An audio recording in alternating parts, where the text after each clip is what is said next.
मित्रांनो, सर्वांना जय जिजाऊ. लग्नाच्या गोष्टीवर चर्चा करत असताना लग्न जुळत नाहीत ही सगळ्यांसाठी एक गंभीर समस्या बनलेली आहे. कुठल्याही गावखेड्यामध्ये गेलं तर 100-150 पोरं आपल्याला बगर लग्नाची फिरताना दिसतात आणि त्यातच मग आपल्यामध्ये प्रत्येक समाजामध्ये खूप मोठ्या प्रमाणामध्ये विसंगती निर्माण झालेली आहे आणि या माध्यमातून लग्न जुळण्यासाठी सर्वांच्या मिळून तुम्ही आम्ही सर्व मिळून कसे प्रयत्न करता येतील आणि लग्न कसे जुळतील, मग गोर गरीब मध्यमवर्गीय श्रीमंत सगळ्यांचीच लग्न जुळवण्यासाठी आपल्याला या माध्यमातून प्रयत्न आपण सातत्यानं गेल्या 5-6 वर्षापासून करत असतो आणि मग त्याला बराच चांगला प्रतिसाद आता येतो आहे. या प्लॅटफॉर्मवर जवळपास 600 ते 700 लग्न आतापर्यंत जुळलेली आहेत. मग त्याच्या आधी हा प्लॅटफॉर्म नेमकं कसं काम करतो तो कन्सेप्ट समजून घेणं आवश्यक आहे. त्यापूर्वी तुम्ही जर या चॅनलवर नवीन असाल तर हा व्हिडिओ सबस्क्राईब करा, लाईक करा व इतरांना शेअर करा आणि हा कन्सेप्ट समजून घ्या. जर तुम्ही चॅनलवर जुनेच असाल तर तुम्ही हा व्हिडिओ नाही पाहिला, इथं स्किप केला तरी चालेल. तेव्हा एक मराठा लग्न अक्षदा नावाचा एक आमचा प्लॅटफॉर्म आहे. त्या प्लॅटफॉर्मवर जाण्यासाठी तो एक मोफत आहे. या माध्यमातून लग्न जुळतात किंवा आम्ही लग्न हमखास जुळतो असा दावा आम्ही कुठेच करत नाही. मात्र या माध्यमातून लग्न जुळण्यास नक्की मदत होते हा आमचा दावा आहे. मात्र आपण योग्य दिशेने योग्य पद्धतीने चाललं पाहिजे. प्रयत्न केल्याने यश मिळत असतं. मात्र ते योग्य आणि नियोजनपूर्वक जर झाले तर यश हमखास आणि लवकर मिळत असतं. हा अनेकांचा अनुभव असू शकतो, तसा तो आमचाही अनुभव आहे. तेव्हा आम्ही कुठल्याच गोष्टीसाठी कुणालाही पैशाची मागणी करत नाही. तेव्हा विवाह फसवणुकीपासून आपण ज्याचं त्यानं सावध असलं पाहिजे. कुणालाही विनाकारण पैसे देऊ नये. दुसरीकडे तुमच्या आजूबाजूला जर एखादी विवाह संस्था असेल किंवा एखादा व्यक्ती चांगल्या उद्देशानं चांगल्या हेतूनं काम करत असेल आणि त्या कामाचा मोबदला म्हणून आपण त्याला 100, 200, 500 रुपये जर देत असू तर त्याला फसवणूक म्हणता येणार नाही. मात्र फसवणुकीच्या उद्देशानं जी काही लोक कामं करतात तर त्याची जी काही दालनं आहेत तर त्याच्यामध्ये प्रामुख्यानं अनाथ आश्रमाच्या नावानं फसवणुकीचं प्रमाण खूप मोठ्या प्रमाणामध्ये वाढलेलं आहे. गेटपासच्या नावाखाली तुमच्याकडून पैसे लुबाडले जातात. दुसरीकडे गरीब घरच्या मुली, कमी शिकलेल्या मुली, मुलीला वडील नाहीत, फक्त नारळ आमच्याकडून मिळेल आणि या माध्यमातून 25,000 50,000 दलाली घेणारे दलाल, सोबतच मुलीच्या वडिलाला किंवा मुलीला दागिने घाला किंवा मुलीच्या वडिलाला 5-50,000 रुपये द्यावे लागतील, 1,00,000 रुपये द्यावे लागतील.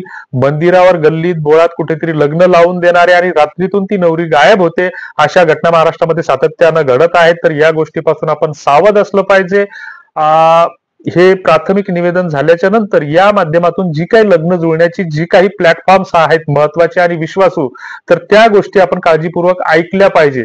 पहिली गोष्ट म्हणजे आपला जो काही मध्यस्थ जो दुवा आहे, पारंपरिक दुवा आहे, परस्पर सहजीवनाच्या अंगाने जी आपली विवाह संस्था आहे, जी आपली कुटुंब व्यवस्था आहे, तर ती जिवंत ठेवण्यासाठी मध्यस्थ, लग्नामध्ये लग्न जुळवणारा जो मध्यस्थ असतो तो आपला सोयरा, दायरा, नातेवाईक, भाऊबंद ही लोक मध्यस्थ म्हणून काम करत असतात. मात्र त्यांना आपण प्रवाहाच्या बाहेर फेकण्याचं काम गेल्या काही वर्षांमध्ये केलेलं आहे. तर त्याला पुन्हा एकदा आपल्याला नव्यानं जिवंत करायचं.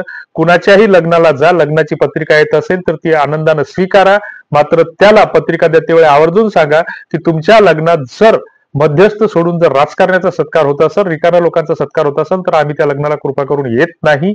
इथूनच तुम्हाला 100, 200, 500 रुपये फोनपेनं आहेर आंदन करतो आणि आमचा इथूनच आशीर्वाद घ्यावा असं त्याला निक्षून सांगा. त्याच्याशिवाय ही प्रथा बंद होणार नाही. कारण अनेक चुकीच्या प्रथा आपण रुजवलेल्या आहेत. या प्रथांना कुठेतरी प्रतिबंध करणं हे आता काळाची गरज बनलेली आहे. नाहीतर जसे जसे आपण या दिशेनं पुढे जाऊ तसं तसं आपल्याला अंधाराशिवाय काहीही सापडणार नाही.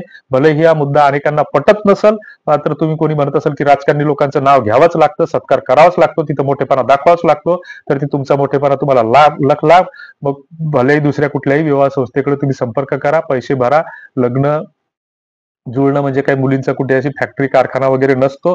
तेव्हा या गैरसमज भ्रमात राहू नका. सोयरे, दायरे, भावकी यांच्यासोबत प्रेमाचे संबंध निर्माण करा. त्यांना जिवंत करण्याचा प्रयत्न करा. जिवंत करण्याचा प्रयत्न करा म्हणजे आपली जी काही नातीगोती मृतावस्थेमध्ये गेलेली असतील, तर दुरावलेली असतील, तर ती पुन्हा गोड बोलून जुळवण्याचा, जिवंत करण्याचा प्रयत्न करा. 4-6 महिने असा संवाद करा आणि मग त्याच्यानंतर विषय त्यांना काढा की एखादी मुलगी असेल तर शोधा, सांगा. मग ते लोक आपोआप आपल्यासाठी पुढाकार घेतील की मुलगा चांगला आहे, गरीब आहे, काम करते, कपड्याच्या दुकानावर कामाला आहे. अशांची पण लग्न अनेकांची जुळलेली आहेत, त्याचे आम्ही स्वतः साक्षीदार आहोत. दुसरीकडे जो काही एक विश्वासू दुसरा प्लॅटफॉर्म जो आहे, तर बऱ्याचदा आपण प्रश्न उपस्थित करतो की व्हॉट्सअपच्या माध्यमातून किंवा सोशल मीडियाच्या माध्यमातून खरंच लग्न जुळतात का? तर त्या प्रश्नाचं उत्तर अनेक असं म्हणतील की या व्हॉट्सअपचा सोशल मीडियाचा लोकांनी नुसता बाजार भरवलेला आहे. ती गोष्ट तेवढीच खरी आहे. 99% याचा बाजार केलेला आहे. मात्र 99% मध्ये आपण नाही असं गृहीत धरून 1% आपण आहोत. तर त्या दृष्टीने जर आपण प्रयत्न केले, जसं आपण एकमेकांच्या वाढदिवसाला जातो, पाहुणकीच्या कार्यक्रमाला जातो किंवा कुठल्याही कार्यक्रमाला जातो, त्या ठिकाणी आपल्या विचाराचे 2 मित्र 3 मित्र एकत्र या, 4 जण एकत्र या किंवा आपले 4 सोयरे 4 भावकीतले लोक एकत्र या आणि आपल्या सारख्या वयाची जर तुम्ही असाल तर एकमेकांसोबत चर्चा करा की आपल्याला एक व्हॉट्सअपचा 4घांचाच ग्रुप बनवायचा आणि प्रत्येकाच्या मोबाईलमध्ये 500-1000 नंबर सेव्ह आहेत. तर त्याच्यातले चांगले लोक 10-10 लोक प्रत्येक जण जोडा. 40चा ग्रुप तयार होईल. 40 जणांना सांगा की 4-4 लोक जोडा, त्यांना 2-2 लोक जोडायला सांगा. असं करून 1000 लोकांचा ग्रुप झाला तर आपल्या सोयऱ्या दाऱ्याला सांगा. दररोज संध्याकाळी 2 मिनिटं एकाला कोणाला तरी फोन करा. काय चाललं, कसं चाललं, सोयाबीन किती भिजली, कसं वावर वाहून गेलं, ह्या गोष्टी जरी आपण एकमेकांना विचारल्या तर आपले परस्पर संवादाचं नातं पुन्हा एकदा जिवंत व्हायला मदत होईल, असा आमचा एक अनुभव आहे. आणि मग त्यातून नक्कीच मदत करणारे हात पुढे येत असतात. उगीच म्हणजे नैराश्य किंवा निगेटिव्हिटी डोक्यामध्ये ठेवू नका की मुलींचे भाव वाढले, मुलींना हे पाहिजे ते पाहिजे. दोघांनाही गरज सारखीच आहे. आणि मग जे 30, 32, 35 ओलांडतात तर त्यांना मग बगर लग्नाचंच जायचं आहे हे निश्चित धरा. कारण आम्ही याच्या आधी हा प्रश्न उपस्थित केला होता की 35-40 नंतर जर लग्न करणार असाल तर मग संसार कधी करणार, हा प्रश्न त्यांच्यासाठी आहे, तुमच्या आमच्यासाठी नाही. शक्यतोवर 25चं वय ओलांडलं की 30च्या आतच लग्न उरकण्याचा प्रयत्न करा. 30 पर्यंत लग्न जुळत नसेल तर तो आपल्या नशिबाचा भाग समजा. आज तो तिसरा एक चौथा विषय आहे की आपल्या आजूबाजूला बऱ्याच विश्वासू संस्था असतात, आपली वधूवर परिचय मंडळ असतात, आपल्या सोयी संबंधाची काही मंडळ असतात, काही विवाह मंडळ असतात. तर त्यांच्याशी जी काही असतील तर संपर्क करण्याचा प्रयत्न करा. वधूवर परिचय मेळाव्याला आवर्जून भेट द्या. गाव खेड्यामध्ये अनेकदा काही सार्वजनिक कार्यक्रम होत असतात, जसं काही आपले सप्ताह असतील तर त्या भागवत सत्संग सप्ताहामध्ये एक ते चांगला धार्मिक कार्यक्रम आहे. त्यानिमित्तानं लोक एकत्र येत असतात आणि मग एकत्र येत असताना 7 दिवसाचा जर तो कार्यक्रम होत असेल तर तेथील आयोजकांना विनंती करा की दादा तुमचा भागवत सप्ताहाचा कार्यक्रम हा जसाच्या तसा राहू द्या, परंतु आपल्या गावातील जी काही बगर लग्नाची मुलं आहेत तर त्यांना आवाहन करा की 7 दिवस तुम्ही या कार्यक्रमासाठी जेवणाच्या पंक्ती उठत असतील तर तिथं पाणी वाढायसाठी, पत्रावळ्या उचलण्यासाठी तुम्ही तिथं सेवा देण्यासाठी या.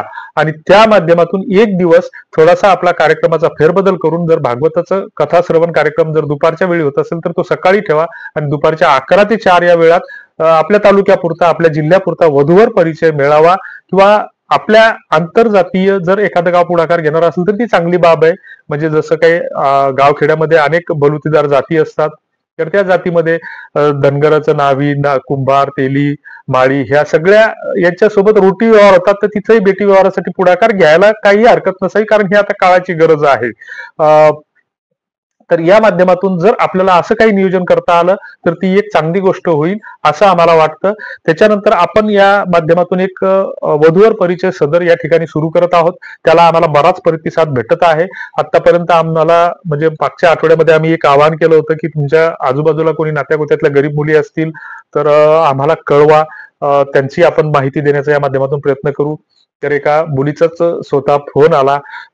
योगायोगानं तिचं आणि आमचं आडनाव सारखंच निघलं. तिनं बायोडाटा वगैरे टाकला.